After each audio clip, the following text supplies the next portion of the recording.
Good morning. आज हम अपना एक चैप्टर स्टार्ट करते हैं जिसका नाम है renal physiology and skin. Physiology मतलब किसी भी चीज़ की फंक्शनिंग।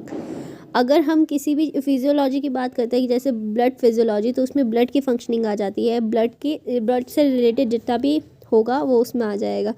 तो अगर हमें किसी चीज़ की फिजियोलॉजी जाननी है, सबसे पहले हमें उसके सिस्टम के बारे में नॉलेज होनी चाहिए कि उसके सिस्टम में क्या क्या आता है। रीनल की बात करें तो रीनल में आती है हमारी kidney, a pair of kidney, जगह नहीं है समझ जाना, यूरेटर,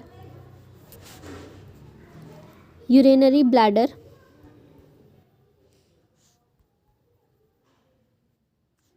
और लास्ट ओपनिंग जो होती है वो होती है यूरेथ्रा। तो हमारा फिजियोलॉजी का सिस्टम इन चार चीज़ों से बनता है, a pair of kidney, a pair of ureter, urinary bladder and the urethra. सबसे पहले हम इसमें किडनी की बात करेंगे। किडनी का बेसिकली फंक्शन का क्या होता है? इसका फंक्शन होता है एक्सक्रीशन का। एक्सक्रीशन का क्या मतलब समझ सकते हो आप? इसमें एक्सक्रीशन का मतलब होता है जो भी ज़रूरत की चीज़ नहीं है उसे अपने शरीर से, अपने घर से बाहर फेंक देना, उसको हम एक्सक्रीशन कहेंगे। अब जैसे यूरिन है, यूरिन की हमें कोई ज़रूरत तो है नहीं, जो भी ज़रूरत होती है वो उसमें सिलेक्टिव रीअब्जॉर्प्शन में एब्जॉर्ब हो जाती है। बाकी जो हमारा अनवांटेड शरीर का फ्लूइड होता है वो निकल जाता है। और अगर हम वहीं पे स्टूल फॉर्मेशन की बात करें, स्टूल भी अनवांटेड वेस्ट होता है जो हमारे शरीर के लिए रिक्वायर्ड नहीं होता, तो उनको बाहर निकाल दिया जाता है, उनका निष्कासन हो जाता है।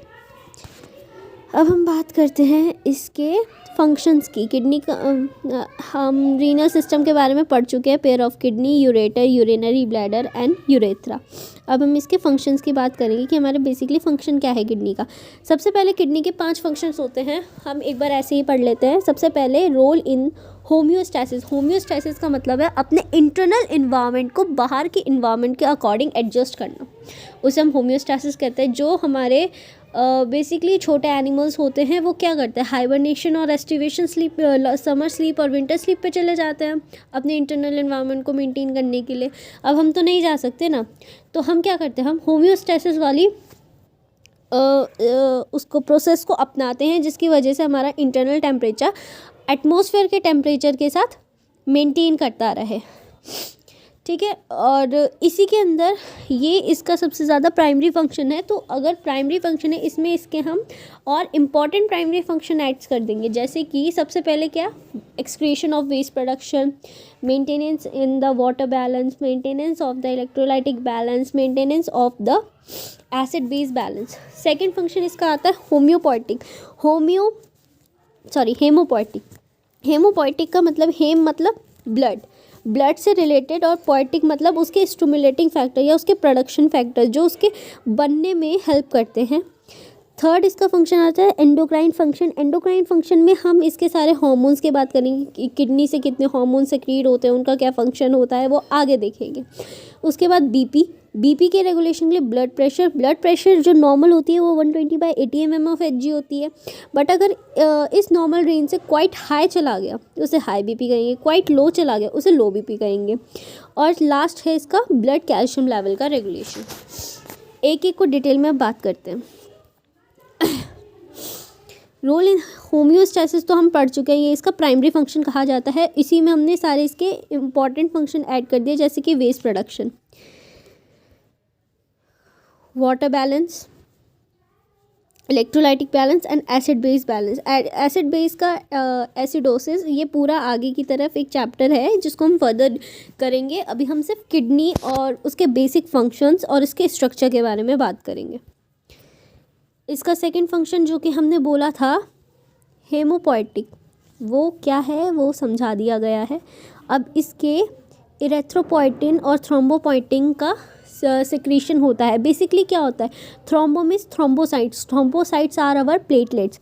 उसके स्टिमुलेशन प्रोडक्शन में जो हेल्पफुल होता है उसे हम बेसिकली कहते हैं।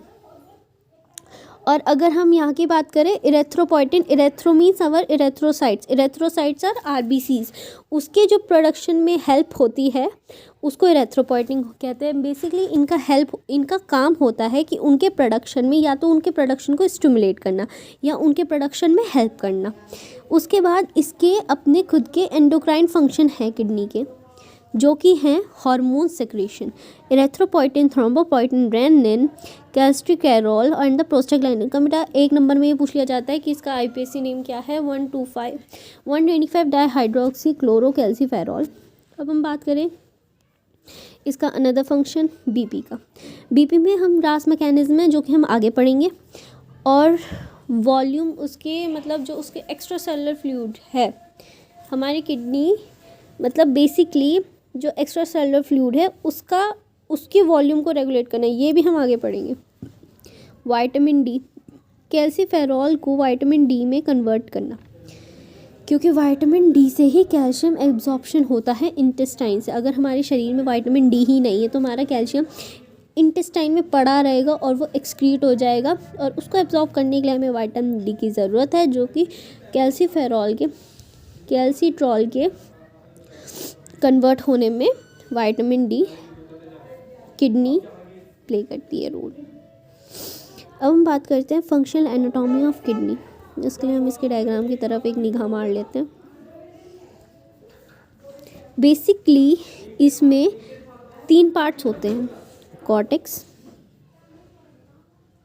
मेड्यूला, ठीक है, रीनल पेल्विस, ठीक है, ये 3 पार्ट हैं इसके। अब हम बात करते हैं एक एक पार्ट की। अब हम सबसे पहले देखते हैं कॉर्टेक्स। सबसे पहले तो कॉर्टेक्स के बारे में जो जो इम्पोर्टेंट चीज़ है वो मैं एक बार डायरेक्ट बता देती हूँ। सबसे पहले ये आउटर होता है, इसमें रीनल कॉर्पकल्स,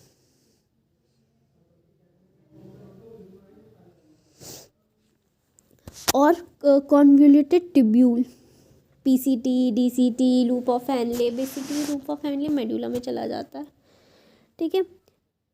तो ये चीज़ें होती हैं इसमें। और उसके बाद यहाँ एक चीज़ देखेंगे हम, कॉर्टेक्स का इतना अंदर का एरिया, कॉर्टेक्स में सिर्फ बेस होता है मेडुलरी पिरामिड का, और जो मेडुला में है उनमें एपेक्स होता है इंस का, ठीक है। अब हम बात करते हैं इसकी रीनल साइनस की। इसमें हमारे पास रीनल साइनस में बेसिकली हमारे पास मेजर कैलेक्स होता है, माइनर कैलेक्स होता है, और ये आर्टरी होती है, वेन होती है, यही चीज़ें होती है। फिर अब बात आ जाती है ब्रांचेस की, लूज कनेक्टिव टिश्यू। अब ये एक छोटा सा ना इंट्रो दिया है जो कि आपको आगे के चैप्टर में काम करेगा। इसमें कुछ नहीं दे रखा है, इसमें दे रखा है किडनी का ट्यूबुलर स्ट्रक्चर क्या होता है। किडनी की जो एक चीज़ इम्पॉर्टेंट चीज़ है, nephron, they are the structure as well as the functional unit of kidney. अगर नेफ्रॉन की फंक्शनिंग कम हो जाती है तो हमारा एक्सक्रिएशन का आउटपुट भी कम हो जाएगा, जिसकी वजह से हमारी किडनी पे इफेक्ट पड़ेगा। किडनी ख़राब नहीं होती, नेफ्रॉन्स ख़राब होते हैं। नेफ्रॉन्स की जब फंक्शनिंग रुक जाती है तब उसके बाद किडनी डैमेज होना शुरू हो जाती है। तो बेसिकली किडनी की स्ट्रक्चरल एंड फंक्शनल यूनिट के लिए रिस्पॉन्सिबल कौन है? नेफ्रॉन। तो इसमें यही दे रखा है, terminal secretion of the nephron which are concern by the formation of the urine. सबसे पहले नेफ्रॉन इंपॉर्टेंट है, और फिर इम्पॉर्टेंट एक और चीज़ है कि अगर ये वेस्ट मटेरियल किडनी के पास आ रहा है, ये किसी चीज़ के थ्रू तो आ रहा होगा, ऐसे तो नहीं हवा में उड़ के आ जाएगा, बेसिकली किसी चीज़ के थ्रू आएगा, उसको हम कहते हैं कलेक्टिंग डक्ट्स, ठीक है। तो बेसिकली इस चैप्टर में पर्टिकुलरली किडनी का इंट्रो था। अब हम नेक्स्ट चैप्टर में किडनी के फंक्शनल एंड स्ट्रक्चर यूनिट की बात करेंगे जो कि है नेफ्रॉन्स। तब तक के लिए बाय बाय गाइस।